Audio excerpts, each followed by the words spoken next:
अस्सलाम वालेकुम नाज़रीन, मैं हूं लुकमान अली और आप देख रहे हैं मेरा यूट्यूब चैनल। नाज़रीन, दूसरे ओडीआई मैच के लिए पाकिस्तान की प्लेइंग 11 ताखीर का शिकार क्यों हुई? पहले मैच में तो एक दिन पहले ही ऐलान कर दिया गया था, लेकिन अब ऐसा क्यों हुआ, ताखीर क्यों हुई है?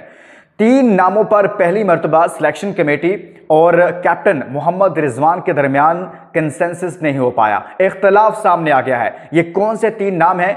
कैप्टन किसको चाहते हैं और सिलेक्शन कमेटी किसको चाहती है? क्या तब्दीलियां चाहते हैं? दोनों तरफ से क्या राय है और ताखीर क्यों हुई? ताखीर की बड़ी वजह यही 2 से 3 नाम है जो मैं आपके सामने रखने जा रहा हूं।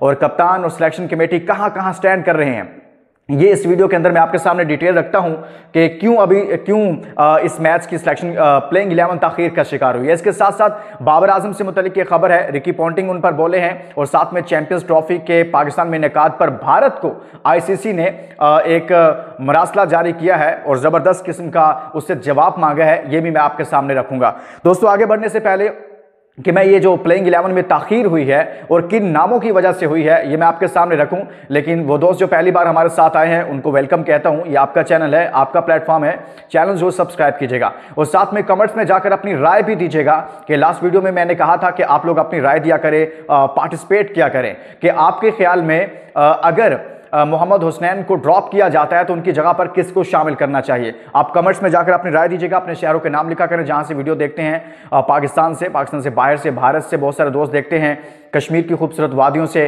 फिर यूरोप में, सऊदी अरब में हमारे परदेसी भाई अपने शहरों के नाम लिखते हैं, वहां से वीडियो देखते हैं। आप सबका बहुत शुक्रिया। दोस्तों, मैं आपके सामने रखता हूं नए कैप्टन मोहम्मद रिजवान, अहम खबर है ये, इस खबर को मिस मत कीजिएगा।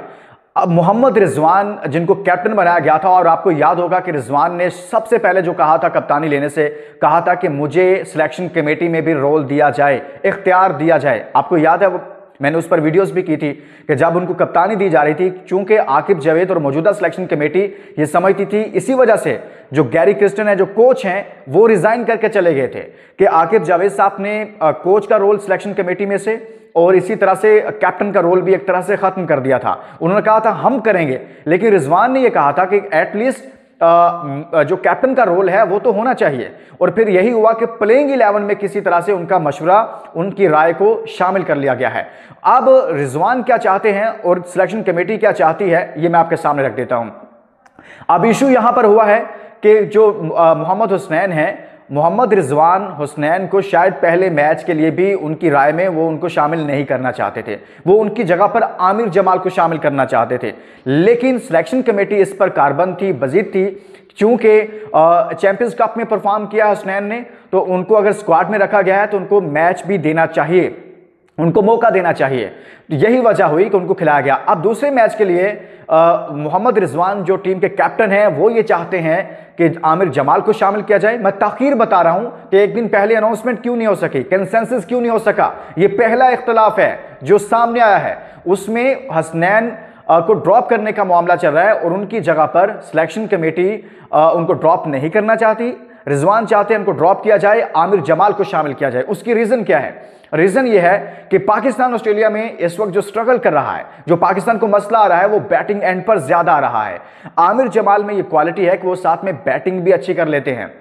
एक तरफ तो आपको नसीम शाह भी बैटिंग कर रहे हैं, लेकिन साथ में आपको आमिर जमाल भी एक ऐसा बॉलर मिलेगा जो बैटिंग अच्छी कर लेते हैं, जो ऑलराउंडर की सलाहियत रखते हैं। उन्होंने ऑस्ट्रेलिया में ही परफॉर्म करके दिखाया जब उनको लास्ट ईयर ऑस्ट्रेलिया में मौका दिया गया, बल्कि इसी साल उनको जब मौका दिया गया ऑस्ट्रेलिया में, तो उन्होंने परफॉर्म करके दिया था उस सीरीज के अंदर, विकेटें भी ली, रन्स भी किए। पूरी ऑस्ट्रेलिया के अंदर बैटिंग करना आसान नहीं होता, बड़े बड़े बैट्समैन हाथ खड़े कर देते हैं, तो लिहाजा यहां पर मामला जो है, दोनों तरफ से इख्तलाफ सामने आ गया। अब दूसरा इख्तलाफ कहां पर आया है, वो भी मैं आपके सामने रखता हूं। दूसरा इख्तलाफ यह है कप ओपनिंग को लेकर, जो ओपनर्स हैं वो परफॉर्म नहीं कर रहे। अब जो कैप्टन है वो ये चाहते हैं कि इन दोनों को बरकरार रखा जाए, यानी कि साइम अयूब और अब्दुल्ला शफीक को ही अभी बरकरार रखा जाए, इनको टीम में रखा जाए। लेकिन सिलेक्शन कमेटी यहां पर कहीं ना कहीं थोड़ा चेंज चाहती है। और चेंज क्या चाहती है? वो चाहते हैं साइम अयूब या अब्दुल्ला शफीक में से किसी एक को ड्रॉप किया जाए और हसीब को शामिल किया जाए, हसीबुल्ला को, जो कि विकेट कीपर भी हैं। लेकिन यहां पर रिजवान तब्दीली नहीं चाहते हैं। शायद रिजवान खुद भी विकेट कीपर है, लेकिन आई डोंट नो कि वो क्यों नहीं चाहते हैं। लेकिन अब यहां पर इशू यह है कि हसीबुल्ला आपको साइम अयूब नहीं बल्कि अब्दुल्ला शफीक की जगह पर खेलते हुए नजर आ सकते हैं, यानी कि प्लेइंग 11 में हसीबुल्ला का नाम शामिल किया जा सकता है, क्योंकि पाकिस्तान सोच रहा है कि बैटिंग को मजबूत किया जाए। यही वजह है, यही रीजन है कि हुसनैन की जगह पर आमिर जमाल के वोट ज्यादा बढ़ गए हैं, आमिर जमाल को शामिल करने का ज्यादा इम्कानात बढ़ गए हैं, और यही वजह हुई है, ताखीर हुई है। सिलेक्शन कमेटी तो बल्कि पहले तो ये चाहती नहीं है कि कोई चेंजेस हो, और राकिब जावेद साहब 4 फास्ट बॉलर के साथ, रेगुलर फास्ट बॉलर के साथ ही रहना चाहते हैं, लेकिन कहीं ना कहीं मोहम्मद रिजवान चाहते हैं कि हुसनैन को ड्रॉप कर दिया जाए, आमिर जमाल को लाया जाए। जो बहुत सारे दोस्त बात कर रहे हैं ना स्पिनर्स को ऐड करने की, मैंने भी 2 वीडियोस पहले बात की थी, लेकिन अब इस वक्त उसका कोई इम्कान उस तरह से नजर नहीं आ रहा। पाकिस्तान फास्ट बॉलर के साथ खेलेगा, फास्ट बॉलर के साथ इस तरह कुछ करेगा, यही वो वजह थी। इन नामों पर इख्तलाफ सामने आ रहा है, वो मैंने आपके सामने रख दिया। क्यों ताखीर हुई, क्यों एक दिन पहले प्लेइंग 11 की अनाउंसमेंट नहीं हुई है। अब आगे आइए, दूसरी खबर है बाबर आजम से मुतल्लिक, बाबर आजम के फैंस के लिए, कि रिकी पॉन्टिंग साबिक ऑस्ट्रेलियन कप्तान और कामयाब कप्तान, जिनकी कप्तानी में ऑस्ट्रेलिया ने कई वर्ल्ड कप जीते, कई ट्रॉफीज जीती और नाकाबिले शिकस्त रही, ये वो कैप्टन है। रिकी पॉन्टिंग कहते हैं कि बाबर आजम को अपनी क्रिकेट को दोबारा बहाल करने के लिए विराट कोहली का तरीका अपनाना चाहिए। विराट कोहली ने क्या किया था कि अपने आप को तरोताज़ा करने के लिए उन्होंने क्रिकेट से वक्फा लिया था, तो लिहाजा बाबर आजम को भी चाहिए कि वो अपने आप को बेहतर करने के लिए, तरोताज़ा करने के लिए, वो बड़े बैट्समैन हैं, उनको थोड़ा सा वक्फा लेना चाहिए क्रिकेट से। जैसे विराट कोहली, जब उन पर बुरा वक्त आया था, ये दुनिया के तमाम बड़े बैट्समैनों पर आता है, लेकिन जब उन पर ऐसा टाइम आया था तो उन्होंने भी थोड़ा सा रेस्ट लिया था, वक्फा लिया था। और बाबर को भी कुछ अरसे के लिए क्रिकेट से दूरी इख्तियार करनी चाहिए, ये कह रहे हैं रिकी पॉन्टिंग।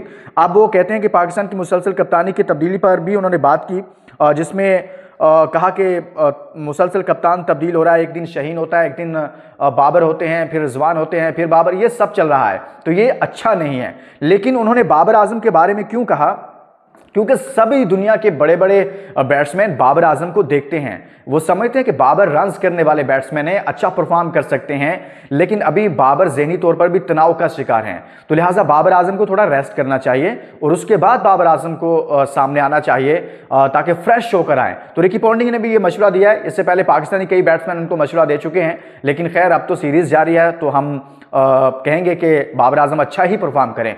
तो दोस्तों ये 2 खबरें, और तीसरी खबर मैं आपके सामने रख देता हूं इसी व्लॉग के अंदर, वो है चैंपियंस ट्रॉफी से मुतल्लिक। आपको मालूम है चैंपियंस ट्रॉफी के लिए पाकिस्तान क्या कर रहा है, तैयारियां कर रहा है, स्टेडियम अपग्रेड हो रहे हैं, करोड़ों रुपया पाकिस्तान खर्च कर रहा है, लेकिन दूसरी जानिब भारत, इंडियन क्रिकेट बोर्ड अभी इस पर कोई फैसला ही नहीं कर पा रहा कि इंडियन क्रिकेट टीम पाकिस्तान आएगी या नहीं आएगी। अब इस तमाम तर सूरत हाल को लेकर पाकिस्तान अपना कंसर्न शो कर रहा है और आईसीसी के सामने बार बार ये मामला रख रहा है। 11 तारीख तक तमाम वेन्यूज का ऐलान किया जाएगा कि कहां पर कौन सा मैच होगा, कौन सी टीम किस तारीख को किसके खिलाफ खेलेगी। उससे पहले इसीलिए आईसीसी ने रिटन फॉर्म में तहरीरी तौर पर अब भारत से मांग लिया, इंडिया से मांग लिया कि भाई आप आएंगे या नहीं, हमें लिख कर दे दें। ये आईसीसी की जानिब से बाकायदा तौर पर इंडिया से मांग लिया गया कि हमें रिटन फॉर्म में बताएं हतमी फैसला कि आप आ रहे हैं या नहीं आ रहे। तो लिहाजा पाकिस्तान की तैयारियां तो जारी हैं, लेकिन इंडियन टीम को आना चाहिए। पाकिस्तान में बहुत सारे फैंस हैं उनके भी, और उनको खेलते हुए देखना चाहते हैं। इसके साथ ही दोस्तों इजाज़त दीजिए, अल्लाह हाफिज़।